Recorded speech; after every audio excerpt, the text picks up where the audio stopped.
Let's actually start with the Mets. I think they're both the most and least interesting team in this group. David Stearns, their new president of baseball operations, was at the helm of the Milwaukee Brewers in 2022 when they traded away Josh Hader, right? And I think that trade is held up very often as an example of what not to do at the deadline because it kind of blew up the clubhouse and that team kind of skidded in the second half. Whether he learns for that or whether that's his MO and he believes in the process, I think will really be indicative, because I think it's harder to do a sell when you're the GM of the Mets and you're in a playoff spot than you are when you're the GM of the Brewers in a playoff spot.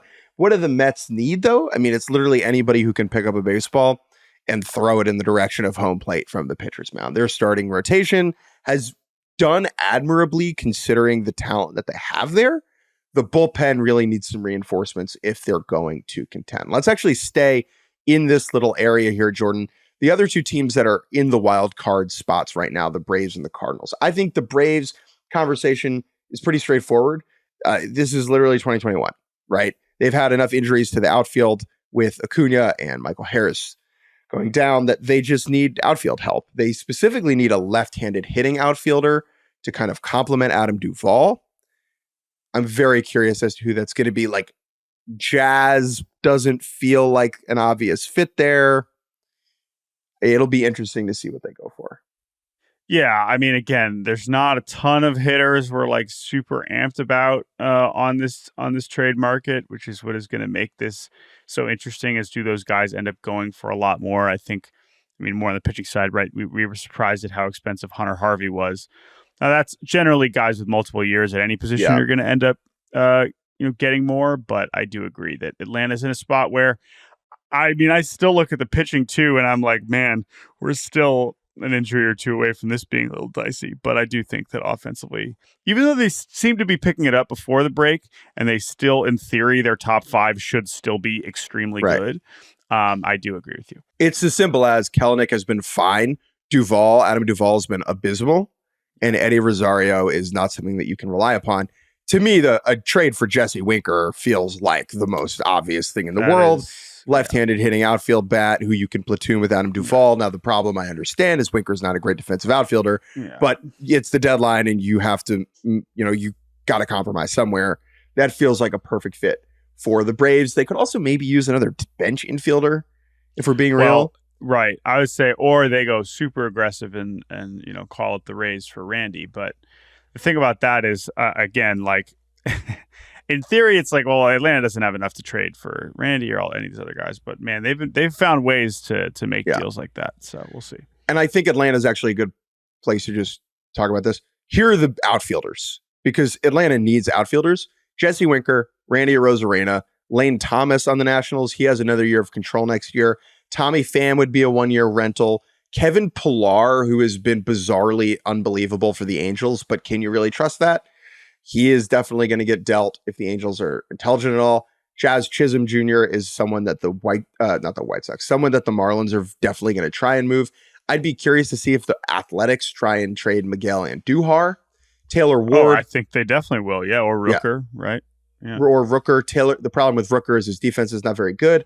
Taylor Ward for the Angels, and I would say those are all the major outfielders. Mark Canha is another one. I mean, he was really good for the first couple months and has struggled lately, and he's 35, so maybe some teams think he's kind of cooked, but that'd be another one I would look at.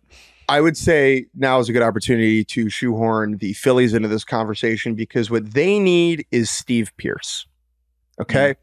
And 2018, Dave Dombrowski makes the move for Steve Pearce when he's running the Red Sox, and that guy wins the World Series. Now, obviously, that's not that simple, but they need someone that they can platoon Brandon Marsh with in the outfield, because when they play the Braves, inevitably in the playoffs, and the Braves are throwing Max Fried and Chris Sale out there, Brandon Marsh is a guy who has not started against a lefty for like a couple of months, right?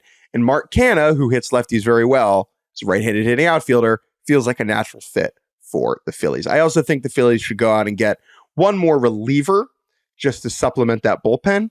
I think as far as starting pitching goes, they'll probably stick with what they have in-house. So that's the Phillies, the Braves, the Mets. Let's talk about the Nationals and the Marlins very quickly. Both of these teams should sell.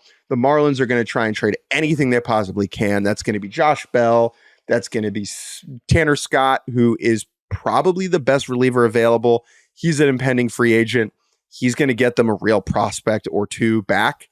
He'll be highly sought after. And then Jazz is a very interesting conversation just because do teams think they can shoehorn him into second base in the infield? Probably, but it's like that guy hasn't played in the infield since 2021.